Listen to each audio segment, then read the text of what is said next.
മുഹമ്മദ് ഷഹബാസിനെ മർദ്ദിച്ച നഞ്ചക് ഇന്ന് പോലീസ് റെയ്ഡിൽ കണ്ടെടുത്തുവെന്നാണ് പ്രതിയായ വിദ്യാർത്ഥിയുടെ വീട്ടിൽ നിന്നാണ് ഈ നഞ്ചക് കണ്ടെത്തിയത്.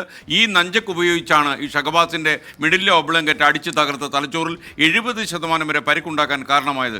റെയ്ഡിൽ 4 മൊബൈൽ ഫോണും ഒരു ലാപ്ടോപ്പും പോലീസ് പിടിച്ചെടുത്തുവെന്നും വാർത്തയുണ്ട്. 24 ബിഗ് ബ്രേക്കിംഗുമായി പെട്ടെന്ന് ദീപക് തരമണം ചേരുകയാണ്. ദീപക് പറയൂ, നമുക്ക് മന്ത്രി എം പി രാജേഷ് അതിഥിയായിട്ടുണ്ട്, അദ്ദേഹത്തിലേക്ക് പോകേണ്ടതുണ്ട്.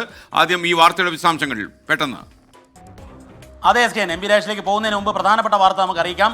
ഈ കൊലപാതകം നടത്താൻ ഉപയോഗിച്ച നെഞ്ചക്, അതായത് ഈ ഷഹബാസിനെ ആൾക്കൂട്ട ആക്രമണം നടത്തുന്നു, പകവച്ച് ആസൂത്രിതമായി കൊലപ്പെടുത്തുന്നു. ആ കൊലപാതകത്തിന് കാരണമായ മറ്റെന്തെങ്കിലും ആയുധം ഉപയോഗിച്ചിട്ടുണ്ടോ എന്നുള്ളത് കൂടി പോലീസ് പരിശോധിക്കുകയാണ്. ഏതായാലും ഇന്ന് 5 പ്രതികളുടെ വീടുകളിൽ റെയ്ഡ് നടത്തി പോലീസ്. വളരെ അതിശക്തമായ അന്വേഷണമാണ്. പോലീസ് ശാസ്ത്രീയമായ തെളിവുകൾ ശേഖരിക്കാനുള്ള നീക്കത്തിലാണ്.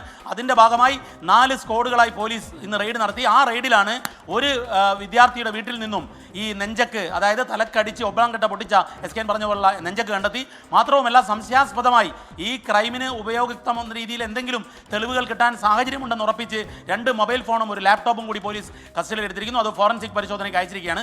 ഏതായാലും ഈ കേസിൽ കൂടുതൽ പ്രതികൾ കൂടി ഉണ്ടാകുമോ എന്നുള്ളതിലേക്ക് അന്വേഷണം കടത്തിയിരിക്കുകയാണ് ഇപ്പോൾ കോഴിക്കോട് റൂറൽ പോലീസ്. എസ്കേൻ. ഓക്കെ, താങ്ക് യു ദീപക് തരമണം. ഈ നഞ്ചക്ക് ഉപയോഗിച്ചിട്ടാണ് ഈ കൊലപാതകം ഉറപ്പുവരുത്തിയതെന്നാണ് നമുക്ക് മനസ്സിലാക്കാൻ കഴിയുന്നത്. എന്തായാലും സങ്കടകരമായ വാർത്തയാണ്.